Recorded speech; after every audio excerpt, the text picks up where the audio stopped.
வணக்கம் மக்களே. எனக்கு என்ன சொல்கிறதுன்னு தெரியல. ஆக்சுவலாக வந்து சோஷியல் மீடியாவில் வந்துட்டு ஒரு விஷயம் வந்து ரொம்ப நாளாக போய்கிட்டு இருக்கு. கொஞ்ச நாளாக வந்து ஜெயம் ரவி சார் அவங்க ஒய்ஃப் பற்றி கொஞ்சம் போயிட்டு இருந்துச்சு. அதுக்கப்புறம் இப்போ வந்து இவர் சரி மாதம்பட்டி ரங்கராஜ் சார், அதுக்கப்புறமா வந்துட்டு அவங்க ஒய்ஃப் ஜாய் கிருஷ்ணா மேம் பற்றி போயிட்டுருக்கு. அதில் ஏன் ஃப்ரெண்ட்ஸ் இவ்வளோ இன்ட்ரெஸ்ட் காமிக்கிறீங்க எனக்கு புரியவே மாட்டேங்குது. நீங்கள் இன்ட்ரெஸ்ட் காமிக்கிறது கூட ஓகே, அதே மாதிரி அந்த அந்த அந்த அவரை பற்றியும் அவ்வளோ தப்பாக சொல்கிறீங்க, அந்த லேடியை பற்றியும் அவ்வளோ தப்பாக சொல்கிறீங்க. எனக்கு அவரை பற்றி எனக்கு டிஸ்கஸ் பண்ணுறதுக்கு விருப்பம் இல்லை. ஓகே, அது வாட் எவர் இட் இஸ், அது என்னென்னா எடுத்துகிட்டு போட்டோம், நமக்கு அது வேண்டாம். பட் ஏன்னா அவங்கள பற்றி ஒன்று சொல்லணும். நீங்கள் சொல்கிற மாதிரி அவங்களுக்கு வந்து கேஷுக்கு இது பண்ணாங்க, கேஷுக்காக அப்படி இப்படின்னு சொல்லியிருந்தீங்கன்னா அவங்க நேமை ஸ்பாயிலர் பண்ணி, அவங்க ஆல்ரெடி ஃபெமிலியரான ஒரு லேடி தான். ஸோ அவங்க நேம் ஸ்பாயில் பண்ணி அவங்க வெளில வந்து எஃபெக்ட் போட்டு இதெல்லாம் பண்ணணுன்ற அவசியமே இல்லை.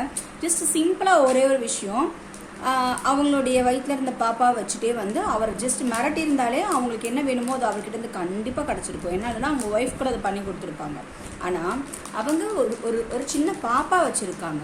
அந்த பாப்பாக்காக அவங்க ஸ்ட்ரகிள் பண்ணுறாங்க. அது நல்லதோ கெட்டதோ இந்த இந்த இந்த உலகத்துக்கு முதல்ல ஒரு சின்ன ஜீவன் வந்திருக்கு, ஒரு சின்ன நம்பிக்கையோடு வந்திருக்கு. நம்மளை மாதிரி ஒரு நல்ல மனுஷங்க கூட பழக போகிறோம், நமக்கு புது சொந்தங்கள் கிடச்சிருக்குன்னு சொல்லிட்டு இது வரைக்குமே வந்து இருட்டை மட்டும் பார்த்துட்டு இருந்த குழந்தை முதல்ல வெளிச்சத்தை பார்க்க உலகத்துக்கு வந்திருக்கு. அதுக்கு ஒரு அம்மாவாக அவங்களால என்ன முடியுமோ, என்ன ஸ்ட்ரகிள் பண்ணுமோ அதை பண்ணி அந்த குழந்தைக்கான நியாயத்தை வாங்கி தரணும்னு நினைக்கிறாங்க. அது நியாயமாக இருக்கலாம், இல்லை அநியாயமாக இருக்கலாம், அது நமக்கு வேணாமே ஃப்ரெண்ட்ஸ்.